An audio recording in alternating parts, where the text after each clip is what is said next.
जब आकिब नबी का भारत के टेस्ट स्क्वाड में सिलेक्शन नहीं हुआ तो बवाल तो मचना ही था। तो भारत के तमाम क्रिकेट के दिग्गजों ने आकिब नबी के सिलेक्शन ना होने पर बवाल मचा दिया है। भारतीय क्रिकेट में भूचाल आ गया है। किस दिग्गज ने क्या कुछ बोला है, आपको सब कुछ इस वीडियो में डिटेल में बताने वाला हूं। बस आपको इस वीडियो को स्किप नहीं करना है, इस वीडियो के एंड तक बने रहना है। नमस्कार, मैं अभिषेक और आप सभी का टॉप सीक्रेट स्पोर्ट्स के इस वीडियो में स्वागत है। तो चलिए फटाफट से बिना वक्त गवाए आपको बताता हूं कि क्या है असली खबर। आकिब नबी, घरेलू क्रिकेट बंद कर दो, आकिब नबी को नहीं मिला मौका तो भड़का भारत का पूर्व कप्तान, कहा यह नाइंसाफी नहीं तो और क्या।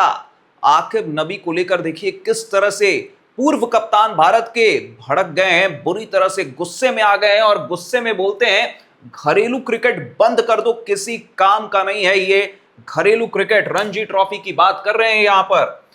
दिलीप वेंगसरकर ने आकिब नबी को लेकर क्या कहा, तो भारत के पूर्व कप्तान कोई और नहीं है, यहां पर दिलीप वेंगसरकर हैं। दिलीप वेंगसरकर ने, जिन्हें लॉर्ड ऑफ लॉर्ड्स बोला जाता है, उन्होंने क्या कहा है। भारत के पूर्व कप्तान दिलीप वेंगसरकर ने कहा है सेलेक्टर्स का उन्हें इग्नोर करना आकिब नबी को लेकर कह रहे हैं सरासर बेतुका है और समझ से परे है। यह किस तरह का सिलेक्शन है, ये एक्सेप्टेबल यानी स्वीकार्य नहीं है, ये नाइंसाफी है।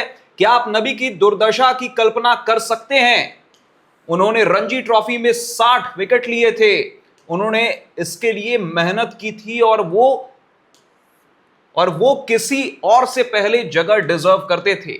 अगर डोमेस्टिक क्रिकेट का प्रदर्शन क्राइटेरिया नहीं है तो बीसीसीआई को इसे बंद कर देना चाहिए। बड़ा इल्जाम लगाया है आकिब नबी के सिलेक्शन ना होने पर, बीसीसीआई पर बड़ा हमला बोला है दिलीप वेंगसरकर ने। भारत के पूर्व कप्तान अपने जमाने के बहुत बड़े बल्लेबाज रहे, लॉर्ड्स में क्या शानदार बैटिंग किया करते थे, अपने जमाने के बहुत ही दिग्गज क्रिकेटर।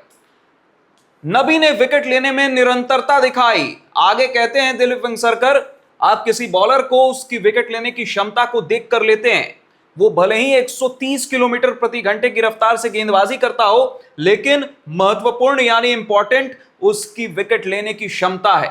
बच्चे ने विकेट लेने में जबरदस्त कंसिस्टेंसी दिखाई है। ये उसे ग्रूम करने का सही वक्त था। जब प्लेयर फॉर्म में होता है आप उसे मौका देते हैं, आप उसको कॉन्फिडेंस लूज करने, फिटनेस खराब होने या भूख खत्म होने का इंतजार नहीं करते। मतलब आप उस क्रिकेटर के कॉन्फिडेंस लूज होने में या फिटनेस उसका खराब हो जाए उस चीज का इंतजार क्यों कर रहे हो। कॉन्फिडेंस लूज हो जाएगा आकिब नबी का, यह कहना है दिलीप वेंगसरकर का। यहां पर देखिए एक और दिग्गज, भारत के अपने जमाने के स्टार ऑलराउंडर, खूंखार ऑलराउंडर इरफान पठान, इन्होंने क्या बोला है। स्विंग बॉलिंग के लिए बहुत ज्यादा फेमस थे जो आकिब नबी कराते हैं। ये लेफ्ट आर्म से कराते थे, आकिब नबी राइट आर्म से कराते हैं स्विंग बॉलिंग। देखिए क्या लिखा है इन्होंने ट्वीट करके, do not discourage Ranji trophy performances. ये आकिब नबी को लेकर इरफान पठान ने बोला है। और आकिब नबी ने जब जम्मू कश्मीर को इतिहास में पहली बार रणजी ट्रॉफी का टाइटल जितवाया था तो इरफान पठान ही वो शख्स थे जिन्होंने आकिब नबी की पुरजोर बैकिंग की थी, तारीफ की थी और आकिब नबी को लेकर बोला था कि अब समय आ गया है, टेस्ट फॉर्मेट में आकिब नबी को मौका मिलना चाहिए, सिलेक्शन होना चाहिए आकिब नबी का। यहां पर इरफान पठान वापस से आकिब नबी के सपोर्ट में आ गए हैं। देखिए बहुत बड़े कमेंटेटर हैं, अपने कमेंट्री के लिए बहुत ज्यादा मशहूर, नाम है आकाश चोपड़ा। इन्होंने भी आकिब नबी के सपोर्ट में आवाज उठाई है। चयन समिति क्या सोच रही है, भारत की टेस्ट टीम से आकिब नबी को बाहर किए जाने पर आकाश चोपड़ा हैरान हैं, हैरान रह गए। आकाश चोपड़ा का कहना क्या है वो देखिए। आकाश चोपड़ा ने अपने YouTube चैनल पर बयान दिया है। गुरनूर बराड़ का नाम है। गुरनूर बराड़ एक तेज गेंदबाज हैं, थोड़ी बहुत बल्लेबाजी भी करते हैं। वो पंजाब के लिए खेलते हैं। उन्होंने फर्स्ट क्लास क्रिकेट में 52 विकेट लिए हैं और लगभग 400 ओवर गेंदबाजी की है। इसलिए प्रथम श्रेणी क्रिकेट में उनके प्रदर्शन को देखते हुए उन्हें टीम में रखा गया है। हालांकि एक बात यह है कि आकिब नबी टीम में नहीं है। पिछले कुछ समय में आकिब नबी से ज्यादा विकेट किसी ने नहीं लिए हैं। तो चयन समिति क्या सोच रही है, क्या वो उन्हें न्यूजीलैंड के खिलाफ सीधे खिलाएंगे ये एक संभावना है और फिर वो सोच रहे हैं कि उन्हें अतिरिक्त गति और उछाल की जरूरत है, क्योंकि आकिब के पास शायद गुरनूर बराड़ जितनी गति और उछाल नहीं है। चोपड़ा ये कहते हैं, अपने YouTube चैनल पर ये सब कुछ कहा है आकाश चोपड़ा ने। आकाश चोपड़ा ने ये बोला है कि सिलेक्टर्स क्या ये सोच रहे हैं कि सीधे न्यूजीलैंड के खिलाफ न्यूजीलैंड के दौरे पर आकिब नबी को ले जाएंगे। अगर ऐसा सोच रहे हैं तो ये बहुत बड़ा रिस्क भी हो सकता है, क्योंकि आप सीधे एक बहुत ही मुश्किल दौरे पर, न्यूजीलैंड का दौरा आसान नहीं होता है किसी भी सब कॉन्टिनेंट गेंदबाज के लिए, तेज गेंदबाज के लिए। उन कंडीशंस में खुद को अडेप्ट करना बहुत ज्यादा मुश्किल होता है, किसी भी एलियन कंडीशंस की तरह है वो किसी भी सब कॉन्टिनेंट तेज गेंदबाज के लिए। न्यूजीलैंड की वो जो विंडी कंडीशंस होती है जहां पर गेंद सीम होती है, हालांकि तेज गेंदबाजों को मदद मिलता है वहां पर। क्या आकिब नबी सीधे जाएंगे तो क्या सीधे प्रदर्शन वहां कर देंगे, इसकी गारंटी है? ये आकाश चोपड़ा का कहना है। और आकाश चोपड़ा ने यह भी बोला है कि गुरनूर बराड़ के पास गति ज्यादा है, उछाल ज्यादा है, क्योंकि लंबे भी हैं 6 फुट 4 इंच के, तो जाहिर सी बात है उछाल ज्यादा होगी। लेकिन क्या स्विंग आकिब नबी वाला है, ये डाउट है। यहां पर देखिए हर्षा भोगले, ये भी वॉइस ऑफ इंडियन क्रिकेट बोला जाता है इन्हें, या फिर वॉइस ऑफ क्रिकेट भी बोला जाता है। हर्षा भोगले ने क्या कहा है आकिब नबी को लेकर? आकिब नबी को लेकर, संदेश को लेकर चिंता जताई है। हर्षा भोगले ने आकिब नबी के टेस्ट टीम में चयन न होने पर निराशा व्यक्त की। हर्षा भोगले ने बहुत ही डीप में काफी कुछ बोला है। यहां पर देखिए भोगले ने इस फैसले पर सवाल उठाते हुए कहा है कि इससे घरेलू क्रिकेट खेल रहे अन्य खिलाड़ियों को सही संदेश नहीं मिलता। क्रिकेटर से कमेंटेटर बने भोगले ने आगे कहा कि जम्मू कश्मीर के स्टार खिलाड़ी को प्लेइंग 11 में मौका न मिलना भी ठीक है, लेकिन उन्हें टीम का हिस्सा होना चाहिए था।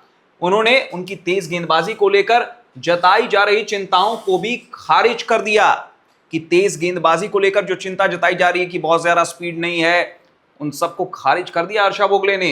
हर्षा भोगले ने बोला है कि कम से कम प्लेइंग 11 नहीं तो स्क्वाड में तो शामिल करना चाहिए था आकिब नबी को। और बाकी जो घरेलू सर्किट में, डोमेस्टिक सर्किट में जो तेज गेंदबाज हैं या और भी क्रिकेटर हैं जो परफॉर्म कर रहे हैं और ये सोच रहे हैं कि मैं डोमेस्टिक क्रिकेट में अच्छा परफॉर्म करूंगा तो टीम इंडिया में सीधे मुझे मौका मिल जाएगा, उनको ये सही मैसेज नहीं गया है। ये कहना है हर्षा भोगले का, साफ और सीधे तौर पर निशाना साध दिया हर्षा भोगले ने भी। मुझे मानना पड़ेगा, मुझे लगा था कि आकिब नबी वहां होंगे। उनकी तेज गेंदबाजी को लेकर कुछ चर्चा चल रही है, लेकिन इससे मुझे कोई फर्क नहीं पड़ता। उनकी गेंदबाजी की गति मायने रखती है, चाहे वो धीमी गति से गेंदबाजी कर रहे हो या नहीं। अगर उन्होंने 2 साल में लगभग 14 की बॉलिंग औसत से 100 से अधिक विकेट लिए हैं, 2 साल में 100 से अधिक अगर कोई विकेट ले रहा है गेंदबाज डोमेस्टिक क्रिकेट में, तो कुछ तो बात होगा उस गेंदबाज में। तो उन्हें प्रोत्साहित किया जाना चाहिए, एनकरेज किया जाना चाहिए। बस प्रथम श्रेणी खेलने वाले अन्य खिलाड़ियों को यह याद दिलाने के लिए कि देखो ऐसे प्रदर्शन करने पड़ते हैं, यह कहा है भोगले ने YouTube चैनल पर। आगे देखिए, टेस्ट स्कोर तो आप ही बनाते हैं, यह कहना है हर्षा भोगले का। टेस्ट स्कोर तो आप ही बनाते हैं, मुझे इस बात से कोई आपत्ति नहीं है कि आकिब नबी टेस्ट मैच में या कहें कि प्लेइंग 11 में नहीं खेल रहे हैं, लेकिन मुझे लगता है कि जो संदेश जाना चाहिए वो ये है कि वो खेल रहे हैं। देखिए, मुझे नहीं लगता है कि फिटनेस कोई मुद्दा है। आकिब नबी डार ने भारत में एक गेंदबाज के तौर पर वो काम किया है जो एक गेंदबाज कर सकता है। मेरा मतलब है, यदि याद रखिए, वो नंबर 9 पर बल्लेबाजी का थोड़ा विकल्प भी देते हैं, बैटिंग का ऑप्शन भी प्रोवाइड करते हैं आकिब नबी, ये भी कहा है हर्षा भोगले ने शायद, लेकिन ये अप्रासंगिक है। मुझे यकीन है कि आप सभी निराश होंगे। देखिए, मैं इस चयन समिति की सराहना करता हूं, ईमानदारी से कहूं तो, और आकिब नबी डार को न चुनने के पीछे उनके अपने विचार जरूर रहे होंगे, लेकिन मुझे बस इस बात की चिंता है कि इससे क्या संदेश जाएगा, क्या मैसेज जाएगा डोमेस्टिक क्रिकेटर्स के बीच, क्या वो सिग्नल जाएगा। अब तो सबके मन में डाउट आ जाएगा ना कि आकिब नबी परफॉर्म करके भी नहीं पहुंच पाए टीम इंडिया के अंदर, तो हम कैसे पहुंच पाएंगे। ये एक सेल्फ डाउट क्रिएट कर दिया है अब इस सिलेक्शन कमिटी ने, ये हर्षा भोगले ने माना है। बहुत कुछ बोला है हर्षा भोगले ने आगे, देखिए। हालांकि भोगले ने गुरनूर बरार को लेकर क्या कहा है कि टीम में शामिल किए जाने की सराहना की है और दावा किया है कि तेज गेंदबाजी समुदाय में उन्हें काफी उच्च दर्जा प्राप्त है और उन्हें अगला बड़ा सितारा माना जाता है। गुरनूर बरार का टीम में शामिल होना दिलचस्प है, हालांकि हमने उन्हें ज्यादा खेलते हुए नहीं देखा है। उन्होंने इंडिया ए के लिए कुछ वाकई प्रभावशाली प्रदर्शन किए हैं। मुझे याद है मैंने कुछ तेज गेंदबाजों से बात की और पूछा अगला उभरता हुआ सितारा कौन है, और उन्होंने कहा गुरनूर बरार पर नजर रखना। 6 फुट 5 इंच लंबा, अच्छी उछाल वाली गेंद फेंकता है और उसने इंडिया ए के लिए अच्छा प्रदर्शन किया है। ये हर्षा भोगले ने माना है कि गुरनूर बरार में भी कुछ बात है, इसीलिए सिलेक्शन हुआ है। लेकिन आकिब नबी का सिलेक्शन ना होना ये गलत मैसेज देता है उन तमाम डोमेस्टिक क्रिकेटर्स के बीच कि भाई कोई गारंटी नहीं है कि आप डोमेस्टिक क्रिकेट में अच्छा परफॉर्म करोगे तो आपका सिलेक्शन हो ही जाएगा। इस बात की कोई गारंटी नहीं है। ये मैसेज डोमेस्टिक क्रिकेटर्स के बीच जा चुका है, ये हर्षा भोगले ने माना है।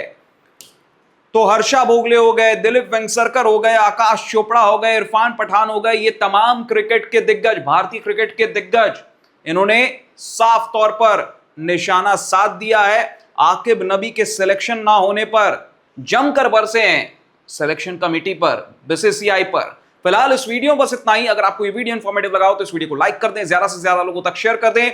आकिब नबी क्या वाकई में सिलेक्शन नहीं हुआ उनका, तो उनके साथ नाइंसाफी हुई है? अपनी राय आप कमेंट सेक्शन में कमेंट करके जरूर बताएं। टॉप सीक्रेट स्पोर्ट्स को सब्सक्राइब कर लें, नोटिफिकेशन की घंटी भी जरूर बजा दें ताकि आप कोई भी अपडेट मिस ना करें। शुक्रिया।